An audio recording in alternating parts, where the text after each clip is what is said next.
Understand your freedoms, pass it on to the next generation. When they understand that freedom, it is amazing the fire that it lights underneath them. That's what it's all about, the importance that as parents that they have to raise and train their children. Your freedoms are special and they can be lost. Really be concerned about freedom. We have to intentionally teach our children the Constitution, the Declaration, the need for freedom.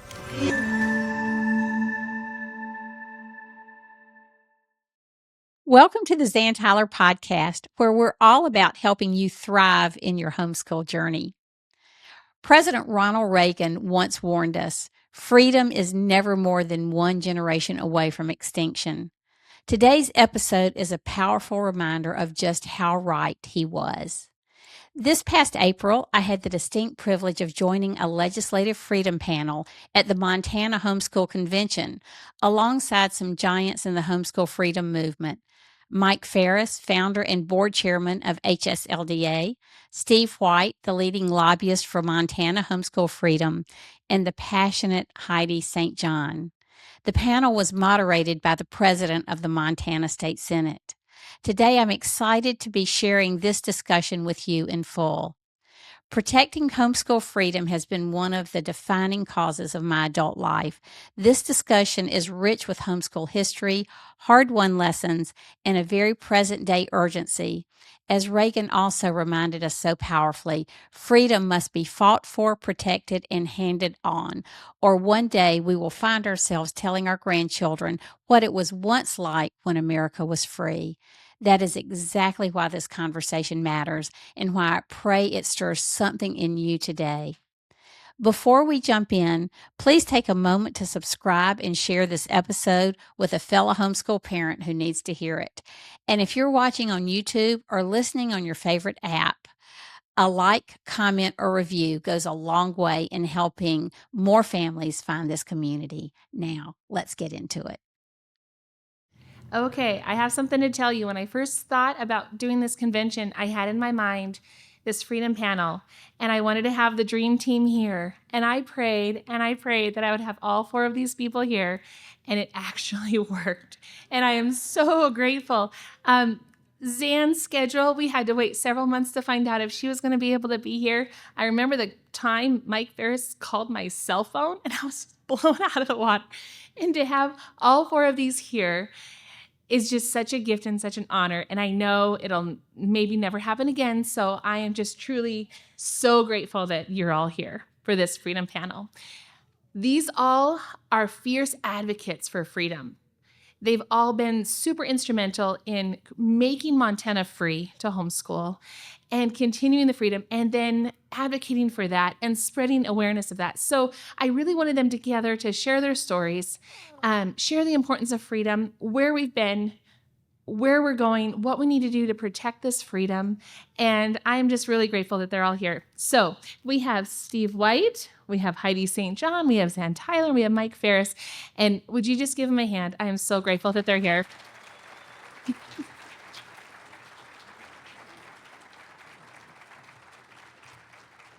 And another honor that we have is the president of the Montana State Senate is moderating this panel for us.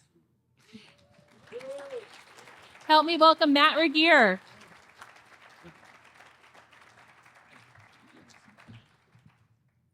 Thanks so much. It's great to be here refereeing this panel here today. We'll touch gloves and get this started. But it's an amazing panel with a lot of wisdom and knowledge, and I think we're all going to be blessed for it. So how I'm going to run this today is I am in the Senate, but I'm going to run it like the House, actually. In the Senate, you can talk as long as you want. You can filibuster. But over in the House chamber, there is time limits. So if I do say 1 minute, that means you're getting into the filibuster realm, and that wrap it up so we can move on to the next one. So with that, I'll start out with the first question for you, Mike. Is there a moment or story from your journey that captures why homeschool freedom matters so much to you? Well, I thought about this question in advance, and there's a almost unlimited number of stories I could tell, but one comes to mind. This involves a family from North Dakota, actually, the Dagley family. And there were two parts to the story. The day before the trial, I had to counsel 8-year-old Carrie Dagley on how to take the Fifth Amendment right against self-incrimination. Because we had won a bunch of cases in North Dakota on the fact that they couldn't prove that these were these people's kids. Because all the constitutional defenses had failed at the North Dakota Supreme Court. So I said, okay, you're treating them like criminals? I'm going to defend them like criminals. Prove that that's their kid. Prove that they lived in the district during the...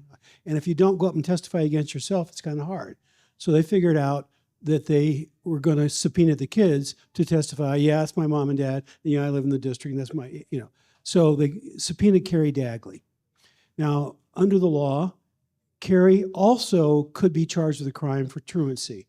And so even though she wasn't being tried then, she had the Fifth Amendment right of against self-incrimination. Explaining this to an 8-year-old was daunting. And with tears in her eyes, I explained, I was watching her almost cry, and it gets me going. And she says, what if the judge doesn't agree? And I said, Carrie, technically, somebody could go to jail, but if anybody's going to go to jail tomorrow, it's going to be me, not you. And so we went to court the next day, and Carrie was fine. The judge ruled in our favor on the Fifth Amendment claim. But then the prosecutor thought he was going to be smart, and he asked Mr. Dagley, he said that he believed that the Bible required him to homeschool his kids. And he said, well, do you take the Bible literally? And Mr. Dagley had a master's in theology and was a really sophisticated guy. And he said, the poetry is poetry. He said, but what you probably mean by that, yes, I believe the Bible is literally. And he said, so he asked him, do you believe that it's true, literally true, that if your daughter disobeys you in a certain way, that the Bible says you have to execute her, capital punishment? He said, here's how I understand that passage. My daughter, if she does that, deserves death. And that's why Jesus died in her place on the cross. And the prosecutor realized he was not going to make good headway. And then the final part of that story is I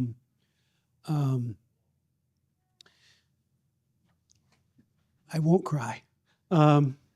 CBS News covered their case, national news covered their case, and they ended national news that night with the Dagley family singing How Firm a Foundation. And so the whole nation got to hear the gospel story because they stood up for what was right. That family exemplifies the hundreds and hundreds of families that I had the privilege of defending over the years.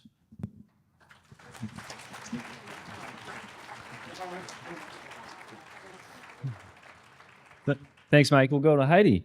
Is there a moment or a story why homeschool freedom matters so much to you? I was just telling Steve, I don't want to follow that. I literally just said that. Thanks a lot, Mike. I don't want to follow that. Next.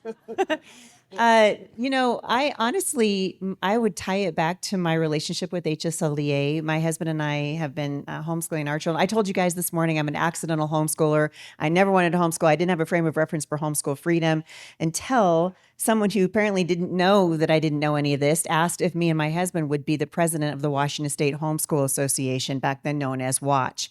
And so we were given the opportunity to fly out to Washington, D.C. for a leaders summit with HSLDA. And I had the opportunity at that point to really get immersed in the history of homeschooling and really understand how hard one it was. And I'll never forget, as long as my story is not going to be nearly as amazing as Mike's. I'm just going to preface it right now, just tell you guys that. I really am bothered. I have to follow him up right now. But I met Mike Farris for the first time at that event, and it was a long time. This had been 21 years. Oh my goodness, 21 years ago. And I said, hi, Mike Farris. I'm so excited to see him. This guy is a homeschool hero to me then, and he is to me now. And I said, I'm Heidi St. and my husband Jay from Washington State. He said, that's great. How many kids do you have? He knows what I'm going to say. I said, we have 6. And he goes, that's a good start. And I realized then we were going to be friends for life. And I'll tell you what, you guys, the the reason why I love the work of HSLDA so much is because of the passion behind it. They understand that the homeschool movement is a freedom movement. That is why the left in this country hates it. That's why I travel up to Olympia several times a year to testify against bad bills. There will always be people in leadership in this country that hate homeschooling and want to see it illegal, or they want to see it highly, highly regulated. I think my passion stems from understanding how hard it was to get our freedom and the desire to see my grandchildren homeschooling in freedom. When I was asked when I was running for Congress, what was one of the driving reasons why I ran, I said, I want to leave an imprint so big for freedom that my kids can see it from space. And that's how I feel about homeschooling. It's a freedom movement and it's worth defending.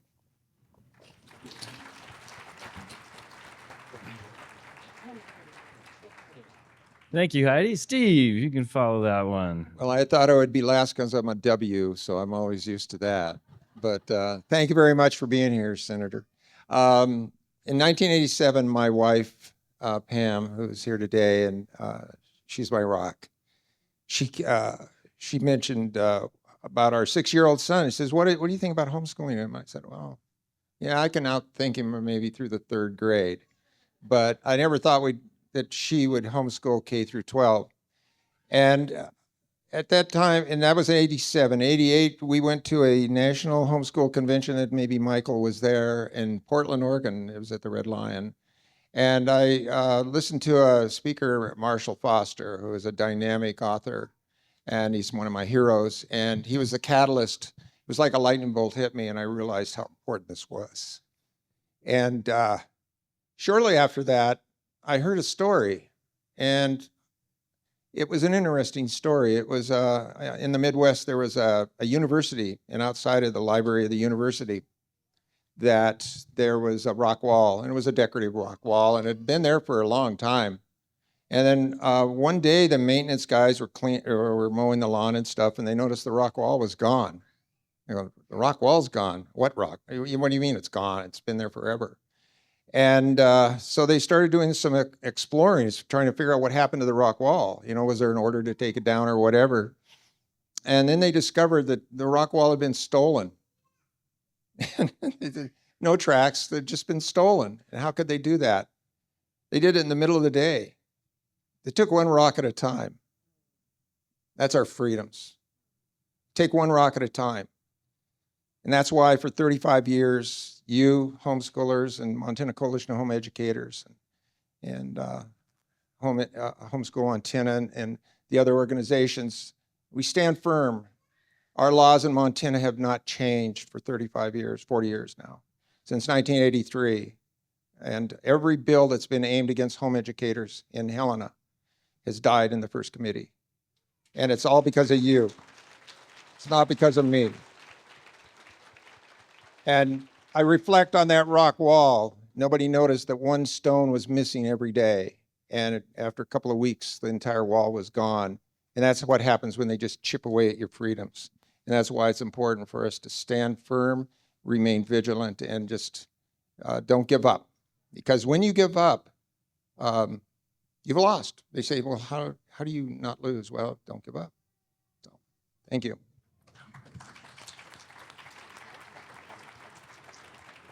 Thank you, Steve. I've seen him take more than one rock at once.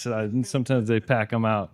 Zan, we'll move over to you. A moment or story, homeschool freedom.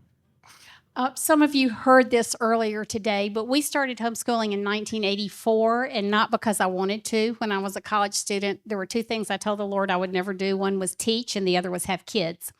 And so the Lord had a different calling on my life, and through no fault of my own, we were forced into homeschooling in 1984. I won't get into the weeds on that one. So what I didn't know is, there's no internet. HSLDA had just started on the West Coast, but I didn't know about that. No state organizations. We didn't know anybody in the world who homeschooled. So just to find out what the law was in South Carolina, Joe and I had to hire an attorney.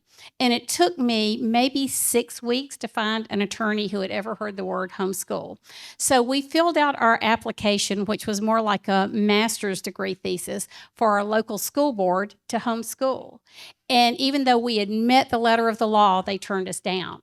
So I called our attorney back and I said, what do we do next? And he said, well, you'll appeal to the State Board of Education. They'll rubber stamp it and you'll end up family court. And I'm telling the Lord the whole time, I told you this was a really rotten idea.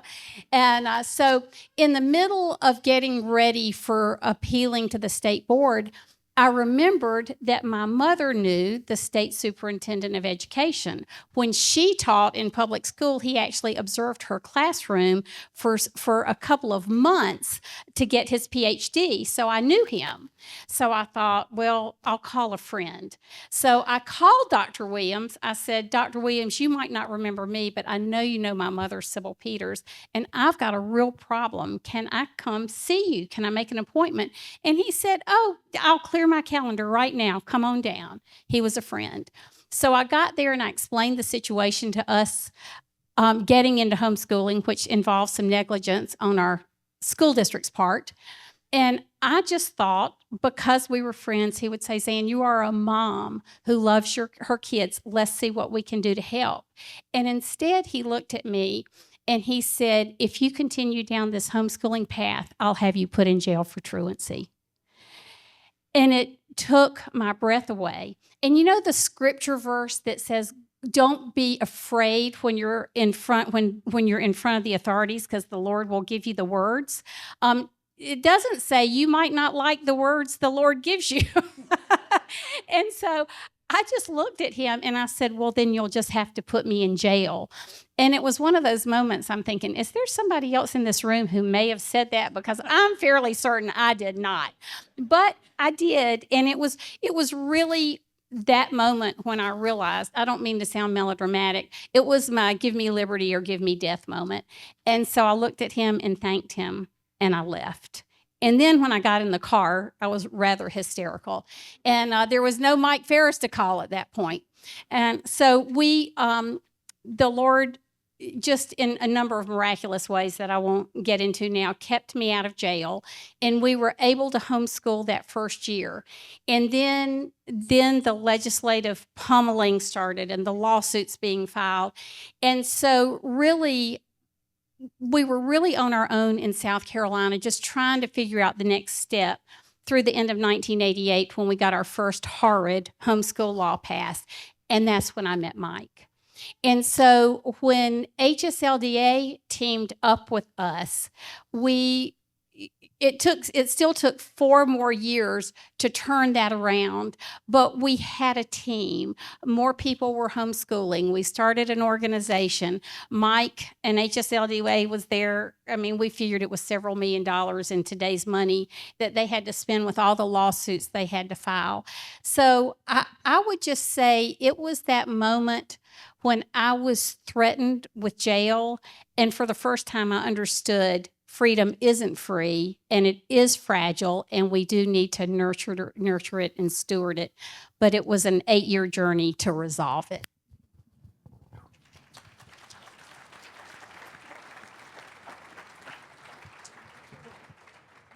Thank you, Zan. We'll start with you, Heidi, on the next question here. What is the most important thing you have done or been part of to protect or advance homeschool freedom? Well, I think in Washington State, we spent a lot of time really working with HSLDA, but it's just educating people to show up. I remember calling Mike one time, really discouraged about some of the legislation that was coming down the pike. Every time, your legislature meets, what, every other year here? I think they meet every 10 minutes in Washington State. 90 days. Yeah, I'm so depressed. Anyway, well, I remember just, calling and being really discouraged about some of the stuff that just keeps coming at us and coming at us and coming at us. Like, you can't even take a nap and these guys are up in the middle of the night writing the next bad piece of legislation. And Mike told me something that kind of you said a moment ago. He just said, the surest way to lose a fight, you said, you know what that is? And I'm like, no. And he said, just don't show up. Just don't show up. And so we started showing up. The most recent one was just a couple of months ago. I drove up to Olympia to testify against a bill that was in committee, and they wanted to lower the age of compulsory education in Washington State. And I had to listen to testimony from the OSPI director, Chris Reichdahl, who's, and I have nothing nice to say. My mom said not to talk. So anyway, by the Lord's grace, TJ Schmidt flew in from Virginia, and by the Lord's mercy, it was me and TJ were the last two people to testify, and they draw your names basically out of a hat up at the legislature. And we were the last two to speak. And I said, listen, you guys, everything in Washington State right now is broken. And the one thing that's working is homeschooling. Please don't break it. That was the last thing they heard. That bill died in committee. My encouragement to you guys is show up. You win when you show up, and you lose when you don't show up. We just need to keep showing up.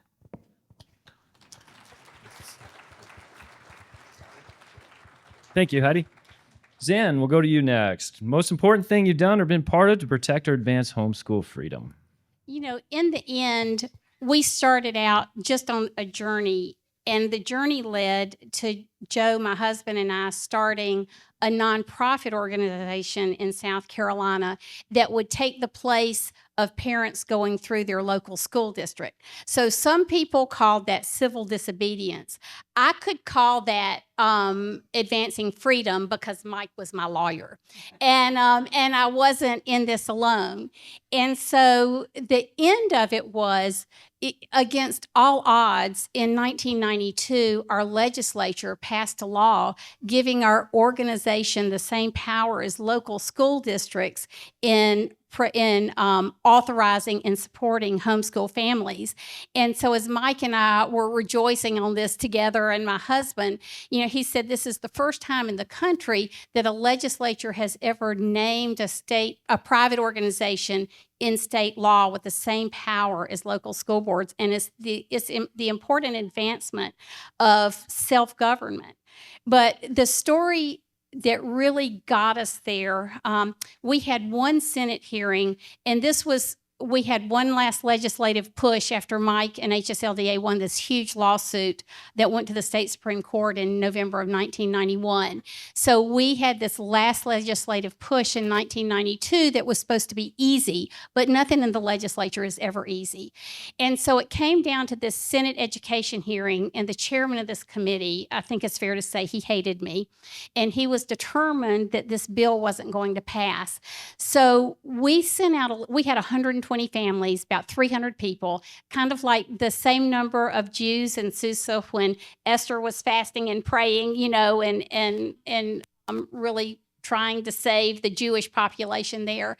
And so I thought, we need to send out a postcard to all of our members. So we sent out a postcard to our 120 members and asked them to fast and pray for the Senate hearing for 3 days. Now, some moms were pregnant, some were nursing, not everybody could do it, but it was really a time where the Lord just laid on our hearts that this would be the key that opened the door. So the night before the hearing, Joe was out of town, and if nothing else, I usually had a legislative plan, but I just went to sleep in tears because I didn't know what to do. We had such a mess the next day. So at 5 o'clock in the morning, I can't explain this, but it was like the Lord tapped me on the shoulder and said, "Get up, I've got your plan." And I wrote out the most beautiful legislative plan I've ever seen in my life that I was responsible for, and it was all the Lord. And so I said, the problem is, God, you have me meeting with 7 people and they each have a job. I could have started 3 months ago and never gotten all these offices. So I went down to the State House, and one by one, I got there early. Each person, it was the attorney for the state superintendent of education.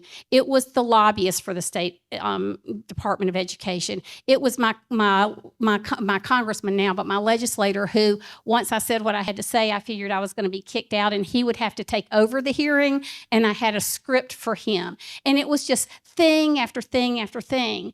And all of those things on that list happened. It was God.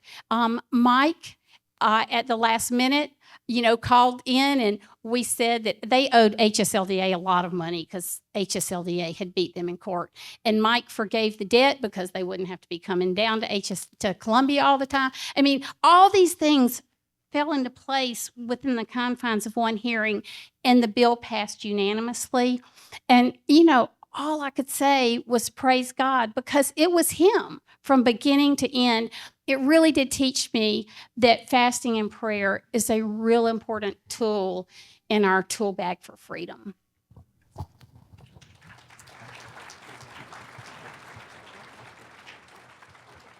Thank you, Zan. We'll go to you next, Mike. Important thing you've been part of to protect or advance homeschool freedom.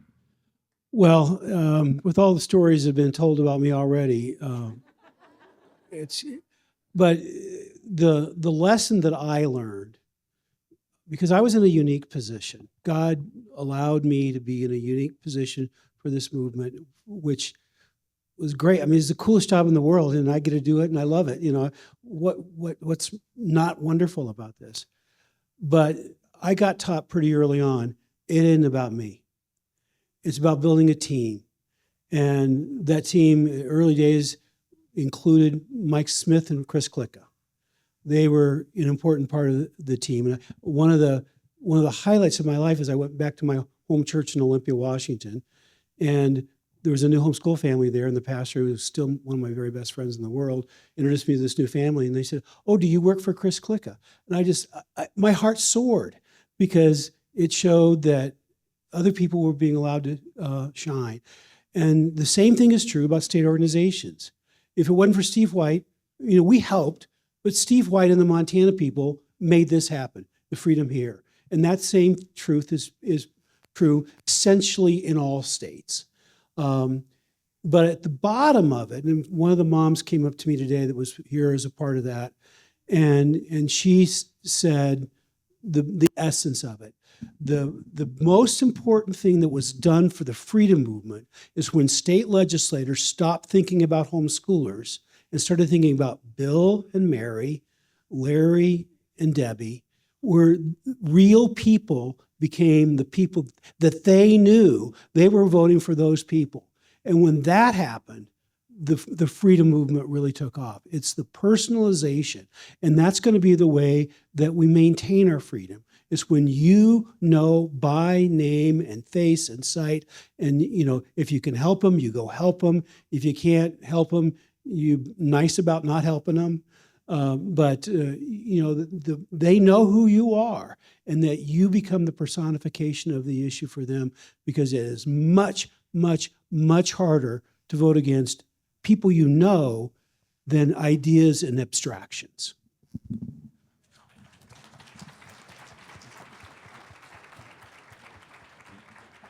Thank you, Mike. We'll go to Steve. Most important thing you've done or been part of to protect homeschool freedom. Well, I'm humbled because a lot of the heavy lifting's been done by everyone that has been homeschooling and shown up at hearings. 1983, ironically, is when Montana got their Senate Bill 445 passed, which created an exemption to homeschool or have a private school. And 1983 is also the same year, just coincidentally, that HSLDA was begun. But our biggest battle that was most interesting that I want to talk about today was in 1991. And it was a Democrat-controlled House, Democrat-controlled Senate, and a Republican governor, Stan Stevens. And that was the year that we had a pretty nasty bill aimed at us, House Bill 533. And it was aimed at us by the chair of the House Education Committee. That's a pretty powerful start right out of the block. So a couple of days into this session, or after we knew about the bill, we came up with this idea of maybe, why don't we put together a bill that would be really good for homeschooling? And a lot of head scratching was on that. So we created Senate Bill 287, and Senator Del Gage from the Cut Bank area carried that bill. So it started over in the Senate, and the way a bill moves, it has to go to the Senate, the House, the governor, or House, Senate, governor. So I'm going to bring Michael Farris into this picture and Dr. Brian Ray. And Michael was a rock star for us because we didn't really know what we were doing. We didn't know how intelligent it was to introduce a bill counter to the other bill in a Democrat-controlled House and Senate. So we introduced our bill in the Senate. They introduced their bill in the House. And crazy enough, they were running at the same pace. And the hearings on each one was about on the same day, just one day apart. Michael Farris came out from HSLDA. And we had the hearings. It's a long story, but a short story part of this is that we killed the bad bill in the committee of the chairman that introduced it. That left our bill. We got our bill passed out of the Senate, Democrat-controlled Senate Education Committee, and we got it across the Senate floor with no amendments. Other than it was a statute that ended up being 20-5-111, which gives the parent the sole responsibility for directing the education of their children. It didn't develop the rights. God created the rights. It put the language in Montana law. So anyway, as it was getting ready to leave the Senate, we were successful. We had friends in the House that saw it coming and said, look, you proved your point. Maybe you should back off and not kick sand in the face. And we weren't interested in kicking sand in anybody's face. But we also wanted to do everything we could to for our children and for the future. And so once again, Michael Farris was called into action, and our bill went over to the Senate Education Committee, and we got it out. Or the House Education Committee. We got it out of the committee of the guy that had the bill aimed against us. It was his committee. We pushed it through his committee. We got it to the House floor, and here we are in the gallery. We're all neophytes in all of this, and we got it off of the House floor, and second and third reading. Got it to Governor Stan Stevens, who signed it into law, and that was in 1991. Nothing's changed. It's still there. 20-5-111.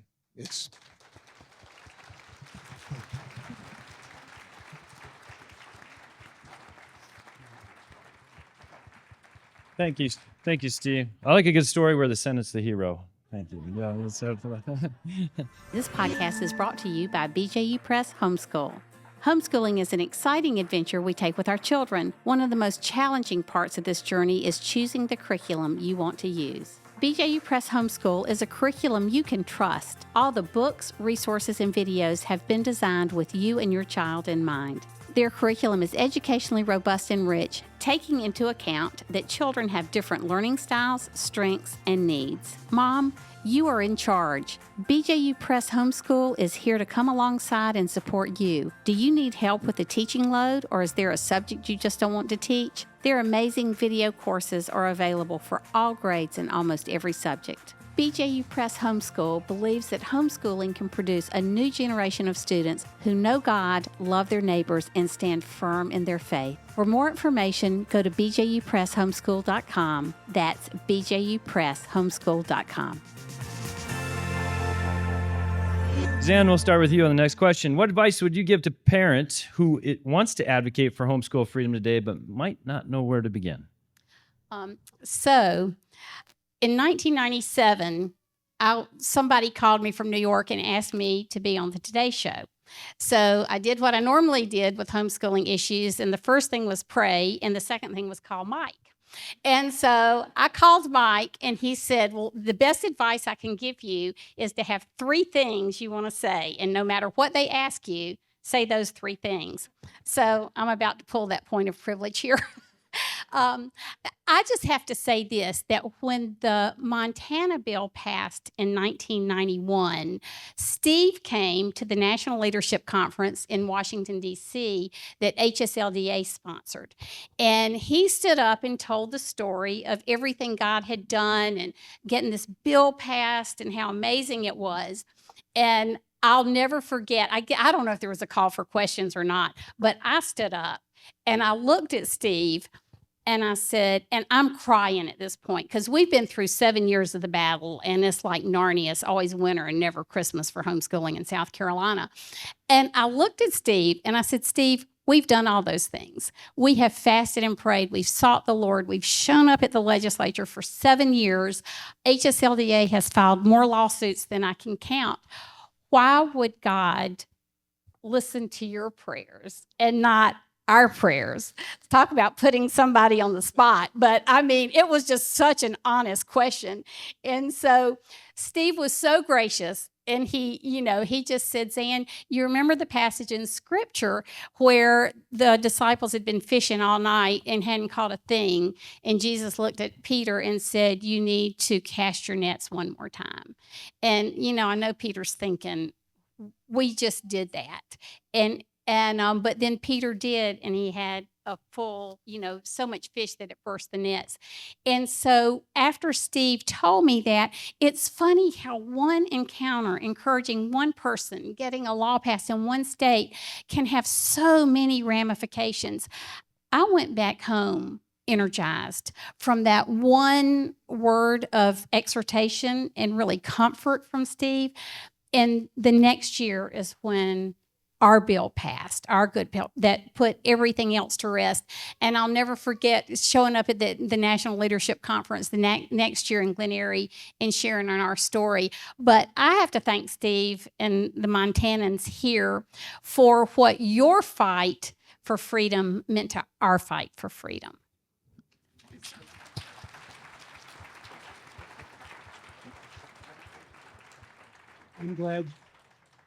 I'm just glad that Steve didn't say God didn't understand your accent.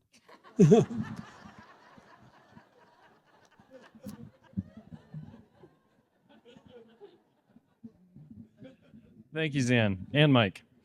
We'll go to Steve on this one. Advice you give to a parent who wants to advocate for homeschool freedom today. Give me the question again. Yeah, I didn't hear it totally. Advice you'd give to a parent who wants to advocate for homeschool freedom today. The number one thing is seek God and seek His will for your family, and that homeschooling isn't for everyone, and it's important to understand that.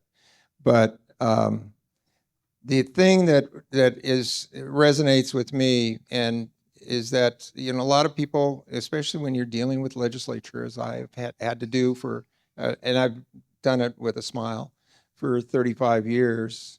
In Helena, we were done homeschooling in the year 2000, and I wasn't sure if I would continue on, with everything. But my heart is to do this, and so for the parents, it's incredibly important to recognize that if this is what God's will is for your life, and that you are to do this, and this is how you're to train up your children, and that's what we're told to do, that you dig in.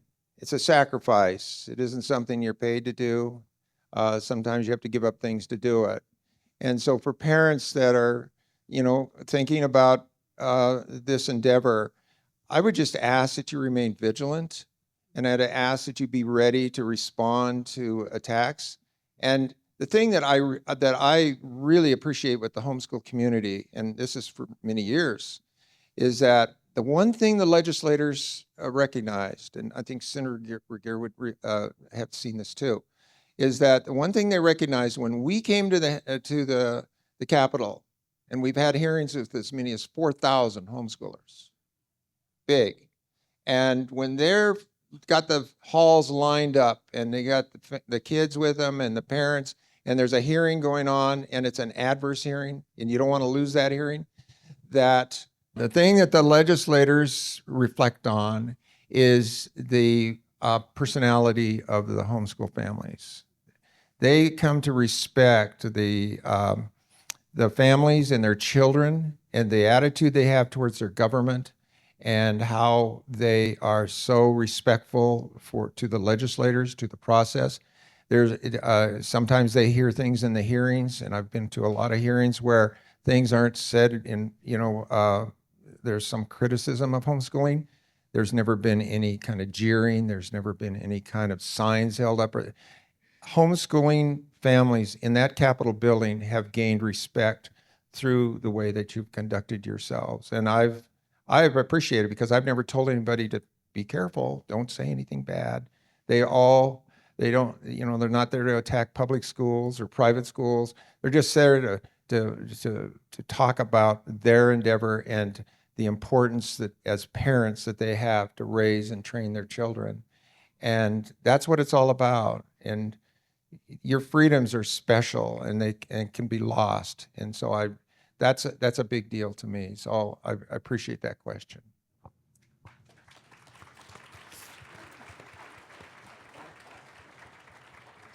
Thank you, Steve. We'll go to Heidi. Advice you would give to a parent who wants to advocate for homeschool freedom. Well, I think the most important thing you can do, and this is sort of how I started, was just if it's burning in your heart. People sometimes say, "What am I supposed to? How do I get involved? I don't have." You might think, I don't have a gift of speaking, or I feel nervous when I'm in front of people. I think it's really important to know that most of the people that you see speaking up in front of people at the state legislature are also nervous. Their hands are also sweating. This was absolutely the case when I was in Olympia just a couple of months ago. It's very intimidating.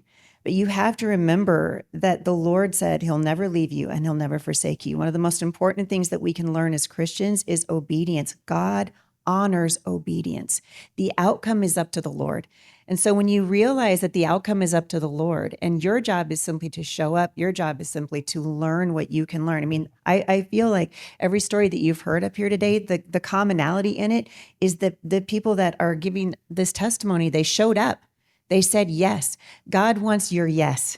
He wants your yes. And so think about be very aware of what's happening here in Montana legislatively. Get to know your homeschool law here. I think we learned this lesson right in COVID, that the vast majority of Americans do not know the Constitution. They do not understand their freedom.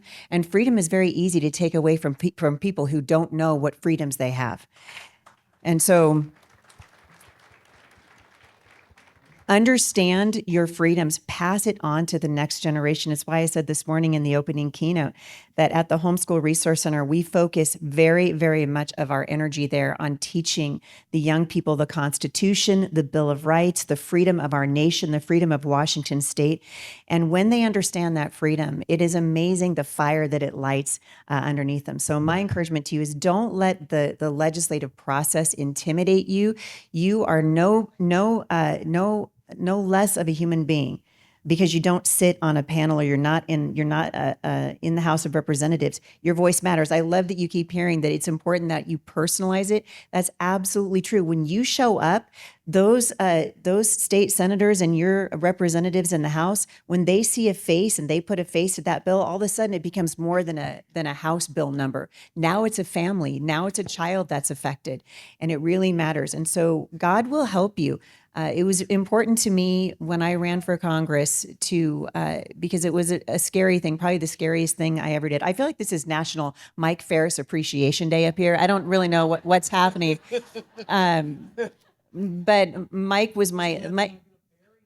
No, I know. I was just thinking, he's like, when's the funeral? I was waiting for you to say that. But when I was running for Congress, Mike was kind of giving me kind of constitutional primer and kind of helping me on Zoom calls. Answer a lot of the questions that I was being asked in news conferences and things like that. And there was a point in which I was really, really discouraged. And I remember him telling me that the most important thing that I could do was just to obey. It was to obey the Lord. The goal was not, the hope was that I would win. But he said, you won when you obeyed. And when you guys show up, you've already won. Right? You've already won. When you take that step and you're scared to do it, when you testify in front of the legislature and your hands are sweating and your heart is racing and you're wondering what in the world you're doing there because you'd rather be home making oatmeal for your kids, you already won. And God will honor that obedience. There is stories of God honoring the obedience of his children all the way through the Bible, and he'll continue to honor it again. So I guess my encouragement to you is don't let that spirit of fear. Remember I told you this morning, fear is not an emotion, it's a spirit. Don't let that the spirit of fear keep you from obeying the Lord. Listen for that still small voice and then walk it out in obedience. And when you do, you've already won.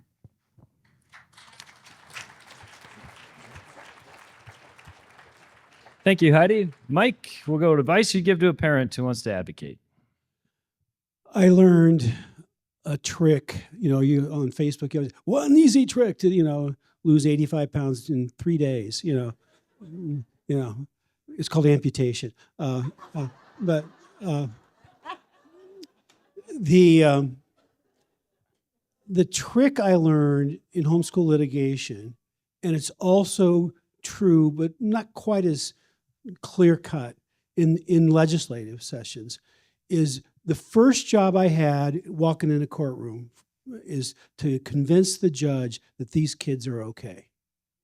Forget the legal theory, forget, what the law says, what the Constitution says. You get a judge that thinks these kids are not okay, he's not going to care what the law is. He's not going to care about the Constitution. He's going to come down, he's going to find a way to hammer you if he thinks these kids are not okay. And the same thing's true in legislatures, because people want kids to be okay. And so the number one thing is take care of your kids. Do the right thing with your kids. Teach them to read. Teach them American history. Teach them to love God. Teach them to love this country. Teach them. They don't have to all be science nerds or something like that. Some of them will be. I've got two sons with PhDs in science, and I can't even tell you what a cosine is. And it's become a matter of religious conviction. I don't want to learn what a cosine is. And so my wife did. She taught them, the math part. But doing the right thing with your kids is essential. A related principle is that it's important to impress those people in power, but it's equally important to impress the American public that homeschoolers are okay, that our kids are okay. And so I learned a sideways lesson on this in a really weird way. I was doing a jury trial. This is pre-HSLDA, before we started homeschooling, in San Diego, California in 1980. I guess we'd already started. We were 1 year into homeschooling, and I was working for Concerned Women for America, and I did a case of a Pentecostal Christian mom against a homosexual dad. And it was over custody, and there was the mom took a little extra time on a visit after she lost custody to her ex-husband. She ran to Texas and kept the visitation for 18 months.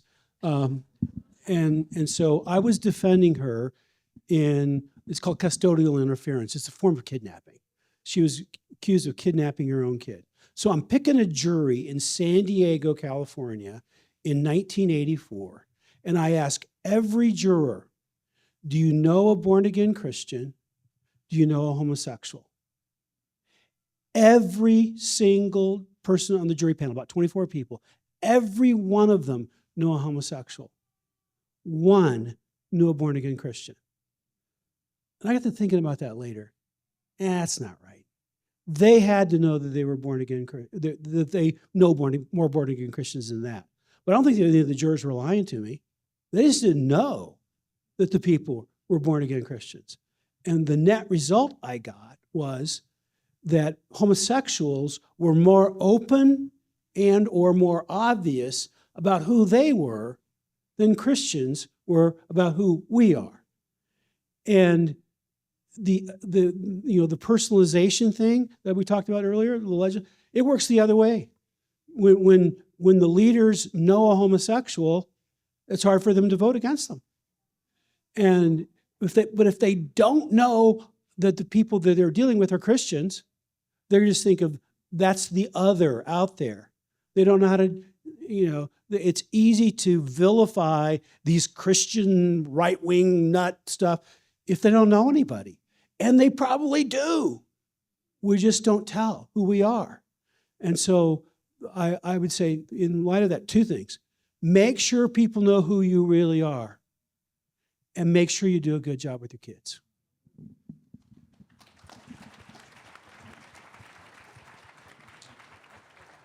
Thank you, Mike. So we got time for one more question here, and we'll start with you, Steve, on this. As you look into the future, what concerns you most about homeschool freedom, and what gives you hope? That is a very good question, and I really think about that a lot. There are a lot of things that have changed in the homeschool environment over the many years. And there's, early on, there wasn't, we were dealing with, and Michael was in the middle of this with us, so we were dealing with hypotheticals. We were trying to convince the legislators that this was a very important thing to do, but there wasn't a lot of data to support what we were saying. And they trusted us as we convinced the legislators that these laws are important to us and for our family rights and parental rights. And over the years, there's been these attempts. You got to. I reflected on what we're dealing with. It's spiritual warfare, and the aim of the battle is not at the parents; it's at the children. Children represent the next generation, and so there's a lot of things that I'm looking at that I think could undermine those freedoms, and those freedoms can be taken away by legislators.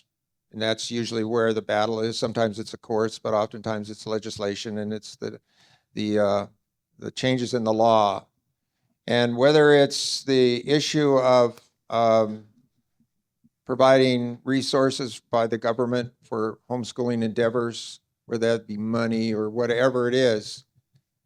In Montana, we have especially in the money aspect, we have a part of our Montana Constitution, it's Article 8, Section 12. We're one of 4 states in the United States that has something to do with accountability. But that section of Montana's Constitution calls for strict accountability of all money that is used of the tax dollars. And so I reflect on that for homeschoolers, that we get into a situation where money becomes part of the formula for homeschooling, that ultimately that could translate to a demand, and in Montana, a constitutional demand for strict, the word strict is in there, strict accountability. And I don't know how I stand up in front of a committee and tell them to leave homeschoolers alone, as I've done for 35 years, and at the same time, they're getting money from the government. It isn't possible. I don't know how the battle could be won. The shields are down, and we've not taken anything from the government, and we've won every single battle. And I continue to provide, my time for this, and I appreciate it so much working with this community. The Lord laid this on my heart in 1987, and I love all of you, and this is a pretty important battle for the next generation. It's not about us, it's about our kids.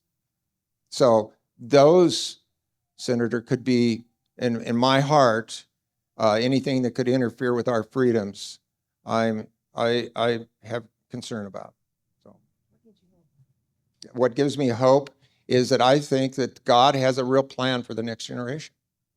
I think that what we're seeing with parents that are digging in and caring for their kids and training up their kids, that gives me hope that you're all here because you have a thirst for freedom.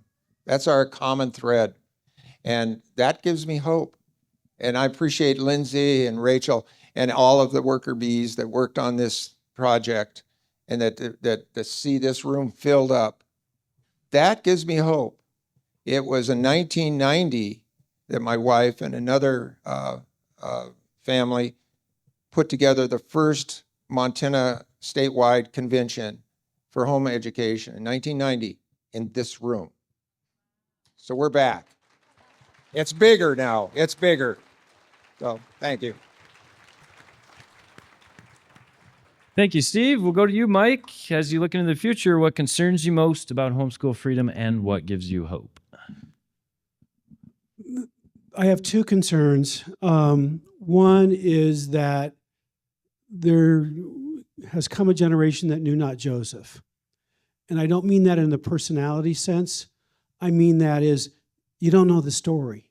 And so one of the things I'm so grateful for this approach in this conference, in this session in particular, is that there's a new generation of people that weren't a part of the story, don't know the story. Now you know the story, and you know the legacy, and I believe you're motivated to help carry it on. So, but your friends that are homeschooling and weren't able to get here, they need to know the story, and you need to tell them. Okay. The other thing that concerns me is there are a group of disgruntled ex-homeschoolers, and my goal in life is to make them gruntled. But they have bones to pick with their own families, and they are working out their frustration by attacking homeschooling generally. And so we need to say up front that, like any freedom thing that happens, somebody's going to mess up. So some of these may be legit mess up stories. Those are rare. It's usually the kid walks out, and because they were raised in freedom and were raised with intellectual freedom, they chose a course different than their family. Some are going to. The vast majority are not. The vast majority are sticking with at least reasonably close to where their families were. And so, but some are going to stray.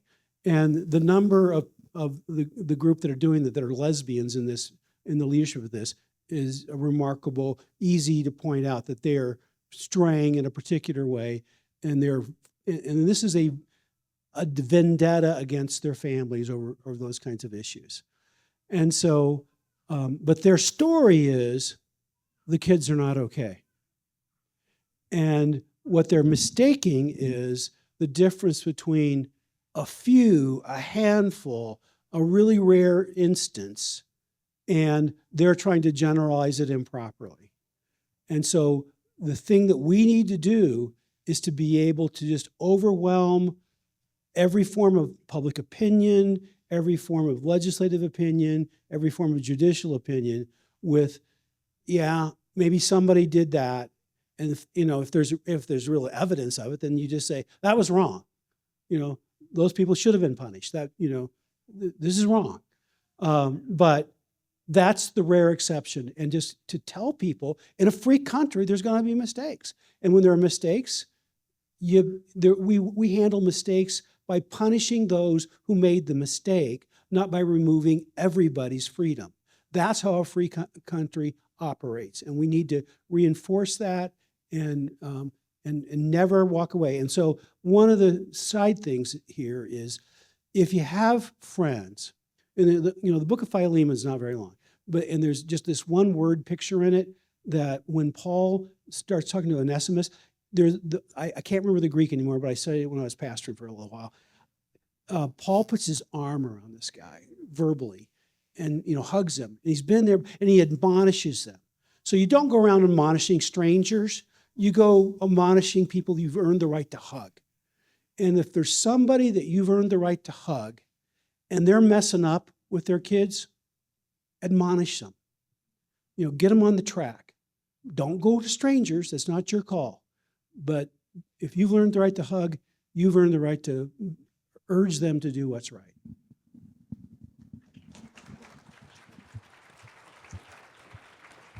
Thank you, Mike. We'll go to you, Zan. What concerns you, and also what gives you hope?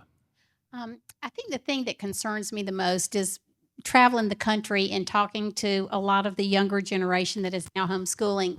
And they'll say to me, Zan, thanks for telling your story, but there's so many of us homeschooling now that they'll never challenge us legally or legislatively. That scares me. And I want to say is it just puts a bigger target on our back.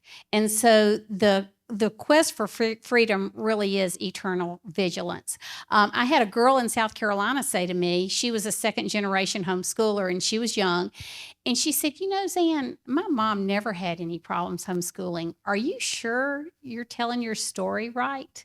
And I said, oh, I'm fairly certain. And so we are seeing things in the legislature right now in Connecticut. We saw it in Illinois, Virginia, different places where there are legislative threats to our freedom that harken back to the 80s and the early 90s. Like the first big fight we had was the State Department of Education wanting to have homeschoolers have only a college. You have to have at least a college degree, and you can only use state-approved text. And we're seeing those kinds of things now. So we really do have to realize that there are threats to our freedom. People want to look at parents and they're all guilty until proven innocent instead of innocent and proven guilty. And we just need to be aware to keep showing up. The people who show up are usually the people who keep the freedom. And I will tell you this, it's a whole lot easier to keep the freedom you have than to lose it and have to refight for it. So, but my hope is also going to Capitol Days and seeing the new generations rise up, like they were saying, and really be concerned about freedom. We have to intentionally teach our children the Constitution, the Declaration, the need for freedom. And I think my hope is seeing that. And my hope is also knowing that none of us should have won the fights we had for freedom. And if it wasn't us, with God leading the way, there would have been very few homeschool victories. And I really believe that He will ordain those victories again.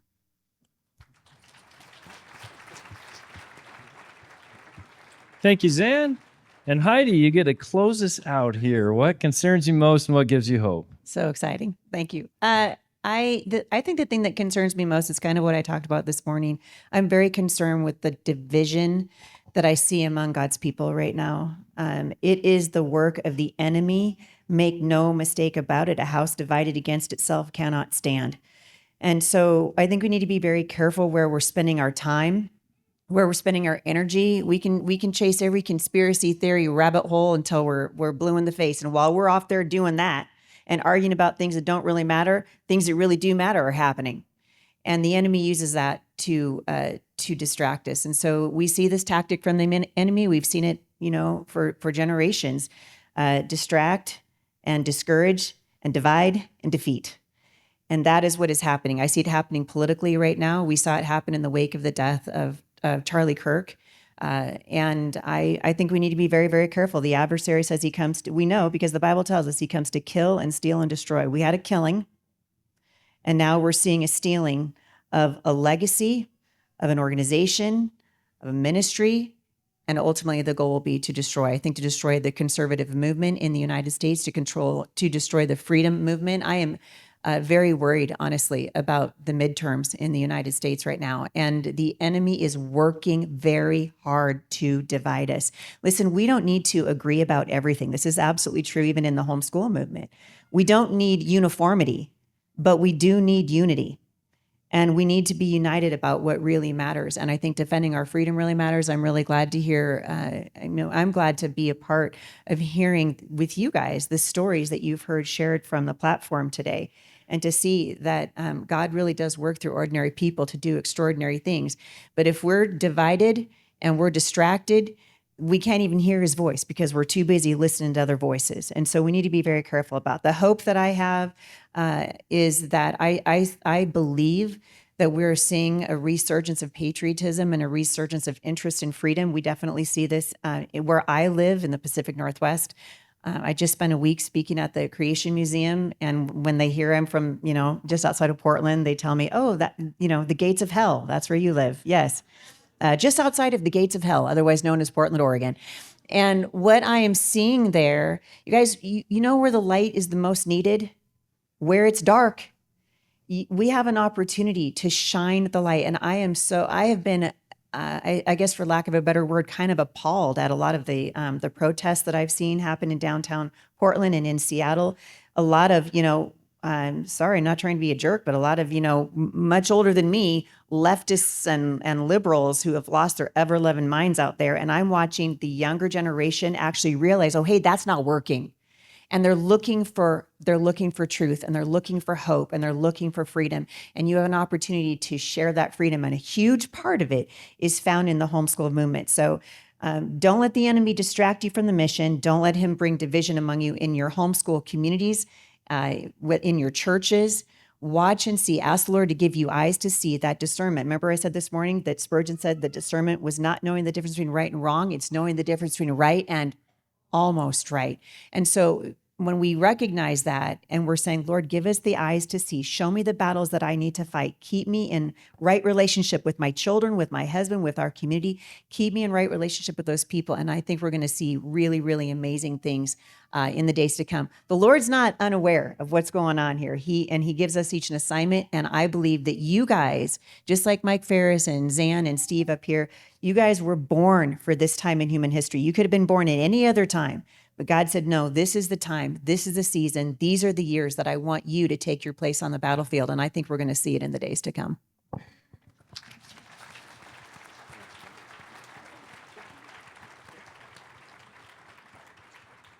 Well, I think the knowledge on this panel is pretty self-evident, and I thank you guys for coming and spending time and addressing us here. So let's give them a round of applause for all the panel. Thank you.